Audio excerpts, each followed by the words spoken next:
uma alegria ter você aqui com a gente. Eu já quero fazer um pedido para você logo no começo. Você já segue o nosso canal? Já tá curtindo?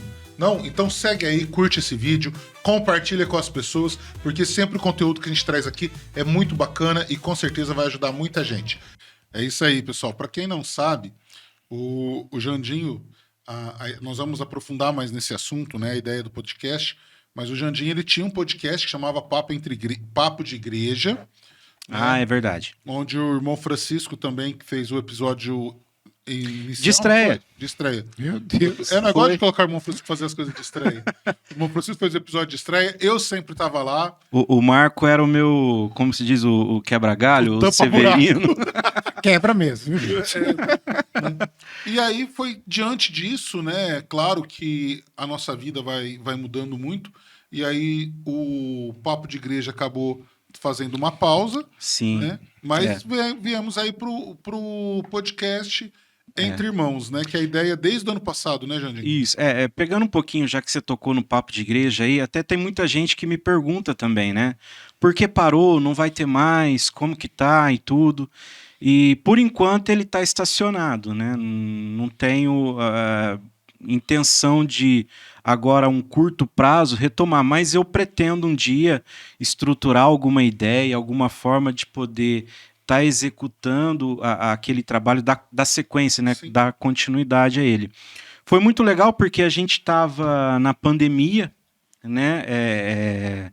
Eu acho que foi 2021 ou já 2022, então a gente estava já saindo da pandemia, na verdade. E me veio uma inspiração de fazer um podcast, de ter alguma coisa. Eu sou uma pessoa que eu já consumia podcast há muitos anos. Eu sou da época que o podcast ainda nem era nessa questão de vídeo aqui. Eu consumi o podcast em áudio, porque foi daí que ele veio, irmão Francisco. O podcast ele surgiu no áudio, nas rádios, né? Era um formato rádio, audiofônico, né?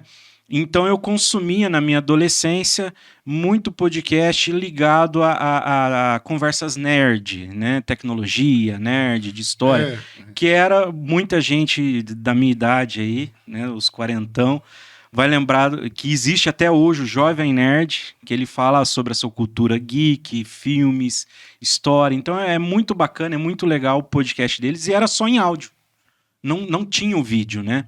O podcast em vídeo, ele é recente, né? Começou-se lá nos Estados Unidos, lá um americano lá, deu muito certo, fez muito sucesso.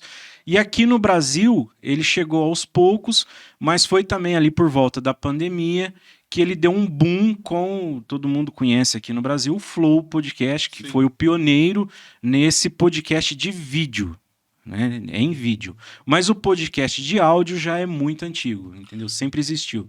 Desde quando eu acho que se popularizou o rádio, eu acho que o podcast ele já veio logo em seguida. Né? E agora, recentemente, a gente teve esse boom aí do podcast nesse formato aqui, áudio e vídeo. Você acha que foi muito por causa da pandemia, Jandinho? Também, porque tem aquela questão, né? O pessoal não podia sair de casa, né? Estar em casa. Então, até a questão de eu fazer transmissão, de eu ter essa estrutura, se deu muito à pandemia também. Porque eu já tinha o home studio lá em casa, que sempre gostei de estar envolvido com música, e depois que eu me casei, né, veio a família, veio os filhos, eu falei, eu preciso continuar mexendo de alguma forma. Então foi ter ali um home studio, um cantinho para que eu possa me desestressar, né, fazer para o meu lazer. Mas na pandemia, os amigos então viu que todos os artistas estavam fazendo live de música, né, de cantor sertanejo, as bandas e tudo mais, e o pessoal chegou em mim e falou, pô, e aí, você não consegue fazer uma live? Foi o Miguel, que a gente conhece. O Miguel, ele tem a dupla sertaneja, Denis e Douglas, né? O Miguel é um amigo nosso lá da Santa Rita, que toca nas missas, muita gente aqui em Batatais conhece ele. E ele com a dupla Denis e Douglas falou, Jantinho, a gente queria fazer uma live também, você não consegue e tudo. Na época eu não tinha conhecimento nenhum de fazer live, de transmitir, de como fazer. Mas eu tinha a parte do áudio, né? A parte do áudio eu já dominava, que eu tinha já o equipamento de áudio, microfone, interface de áudio. Já vinha anos né, que depois a gente pode aprofundar que o que me formou dentro do áudio foi a Semana Santa, Foi? foi o teatro, entendeu? Por quê? Lá no Porque comecinho... primeiro a gente pega o problema, depois É. a gente vai ver como resolve. Resolve e Por vai causa disso. aperfeiçoando. É aquela trend que tem agora no Instagram, né? Primeiro começa, depois melhora, Isso, né? Depois melhora. Então foi assim. Então, na pandemia que eu aprendi a como fazer live, o que eu precisava de uma câmera, quais que são os programas no computador que faz isso, qual que é a melhor forma de executar. E da pandemia para cá eu vim adquirindo mais esse conhecimento junto com o áudio que eu já fazia, né? Hoje, se alguém que está nos vendo quiser, seja solo, uma dupla, quiser gravar um vídeo musical para rodar por aí, você faria isso? Seria um videoclipe. Isso, um videoclipe. Sim, consigo fazer. Inclusive já fiz, né? O trabalho mais recente que eu tenho para exemplificar aqui, na Páscoa do ano passado, né? A gente está agora em 2025, mas ano passado, em 2024, o coral Pingos de Luz aqui de Batatais, que a Maria Antônia canta, né? Ela faz parte ali do coral, e o pessoal do Holy Place, né? Lá do Lucas, eles se uniram para fazer um clipe de Páscoa, né? Gravar a música Porque Ele Vive, Porque né? Ele Vive, Isso. foi a música. Então, esse trabalho foi todo feito lá comigo, lá na minha casa. Decidiu-se a música, então foi a Porque Ele Vive. Aí a gente decidiu o ritmo, né? Como que a gente ia tocar essa música? Ela ia ser alegre? Se ela ia ser mais calminha, mais para meditar? Definimos ali tudo isso. Aí o pessoal da banda do Holy Place fez o arranjo, compôs o arranjo. A gente foi lá pro estúdio, lá em casa. Cada músico gravou o seu instrumento. Oh. Foi feito tudo separado. Porque quando vê, né? Não sei se o irmão Francisco sabe, mas a gente. Eu não entendo nada de música. Não. Parece que o pessoal tá tocando e gravando. Não, que lá já tá tudo gravado, os videoclipes. Já tá... Eu achei então... que estava na hora ali. Não, e tá tudo gravado e é assim, é gravado um instrumento de cada vez. Então não é que a banda foi lá, montou e oba! Igual nós vamos fazer aqui. Nós queremos, para vocês já vai um spoiler, é um trabalho que nós queremos fazer aqui com o podcast Entre Irmãos, um episódio especial com o Antigo Testamento daqui de Batatais. Né? Onde junta a galera e toca. Mas não, nesse nível que o Jandim tá falando, é um nível profissional. Então se grava uma base, depois vai se gravando os instrumentos em cima, tudo com... Tem todo um processo e tem todo o início, meio e o fim para se fazer isso. Então, primeiramente, a gente faz uma guia, que a guia é nada mais do que ou um violão, ou um piano, um instrumento gravado, que ali já tenha a introdução, o estrofe, o refrão, se vai ter alguma ponte, vai ter algum solo no meio de algum instrumento, aí volta na onde? Já volta no refrão, já volta em outra estrofe. Então você define a estrutura da música, aí você grava esse instrumento e põe uma voz guia. Então isso é o guia, um instrumento e uma voz. Uhum. Esse instrumento e essa voz não vai ser usado na gravação final. Ela vai ser descartada. Entendeu? Porque é justamente para gravar. Porque aí, primeiro, qual que é pelo menos tem várias formas de se gravar uma música, mas eu gosto de iniciar pela bateria. Então, primeiro, eu gravo essa guia. Aí, essa guia, junto com um metrônomo, num fone de ouvido, o baterista entra no estúdio e vai tocar em cima daquele guia. Então, ali já tem... O guia seria para todos. Para todos. É como depois, se fosse... coitado, é o alicerce que a gente vai jogar fora. Sim, sim. A verdade é essa. É uma forma. Que às vezes também, a forma. Vezes, no guia, aquilo que você queria, a forma não serve. Muitas vezes no guia até tá lá o violão, cantando música. Aí tá na... Ó, pessoal, presta atenção. Daqui a pouco vai entrar só da guitarra. Ó, 1, 2, 3, guitarra. Então, isso tudo. Então, o guia não é só a música. Geralmente o produtor tá ali fazendo, ele vai até indicando, ó, agora aqui vai ser onde vai subir, para os instrumentistas, sabe, porque às vezes tem uma entrada de coral. E acontece muito. Então, por exemplo, eu parto da bateria, gravei a bateria, depois eu venho, ponho o baixo, o baixista vai lá e grava.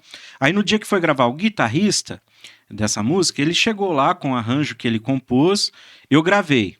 Aí eu falei assim, ouvindo, né? Aí me veio na cabeça o que o Marcão falou, de sugerir. Eu falei, pô, se a gente fizer uma dobra, uma guitarra diferente, jogar uma para um ouvido e outra que é o LR, né?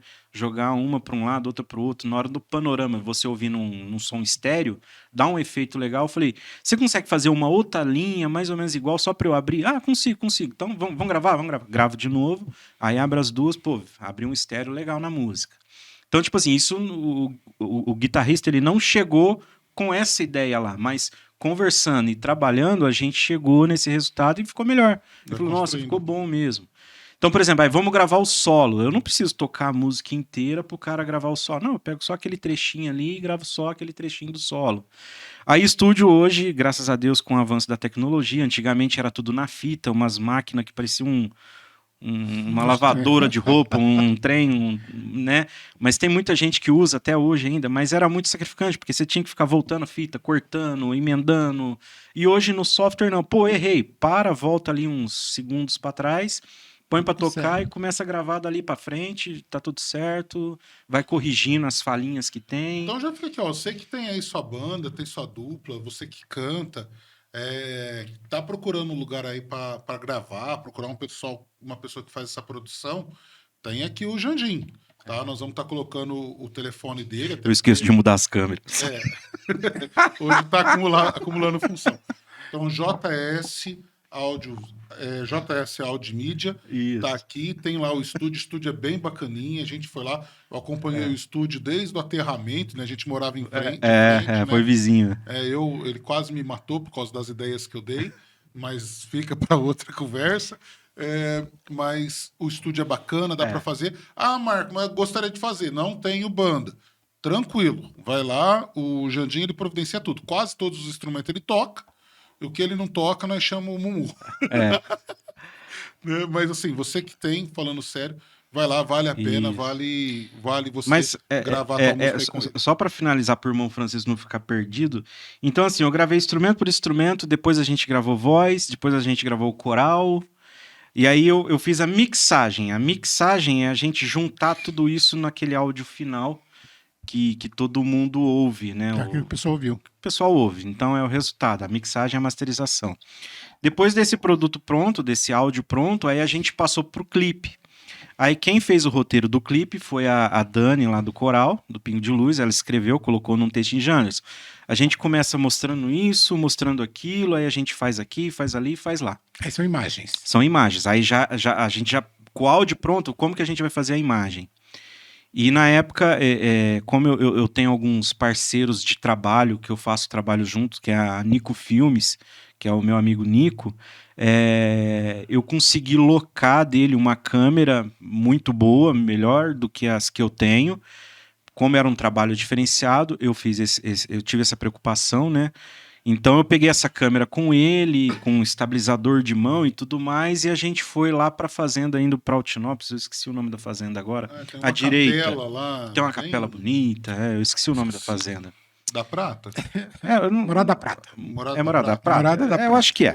Enfim, então eles conseguiram lá como o local pra gente gravar, a gente foi, gravou as imagens. Então aí o que a gente faz? A gente, com aquele áudio lá que a gente já tá pronto, solta numa caixa de som, os músicos fingem que estão tocando junto, né? Dublar. Então os músicos estão ali dublando e a voz, o vocal a mesma coisa, dublando, cantando em cima, e a gente grava. Então ali, como eu tenho uma câmera só, aí a magia acontece nisso, né? Igual o cinema. O cinema, a gente vê o filme na tela, acha que os caras têm umas 10, 20, 30 câmeras, né, no filme. Não, às vezes os caras fazem um filme inteiro uma única câmera. Né? Uma única câmera se faz um filme inteiro. Por quê? Porque se refaz a cena do ângulo aqui, refaz a cena do outro ângulo ali. Então, o que a gente fez? Todo aquele roteiro que ela fez, a gente gravou 3 vezes aquele roteiro. Mudando a câmera. Uma hora eu tô gravando aqui, outra hora eu tô gravando ali, outra hora eu tô gravando mais perto. Quando junta, parece que é mais câmera. Aí eu jogo pro computador e vou escolhendo os melhores trechos e fazendo o corte, igual a gente tá fazendo aqui, ó. O corte da câmera aqui, ó. Aí... Meu Deus. Entendeu? Mas aí eu faço isso no programa, de uma forma mais, vamos dizer assim...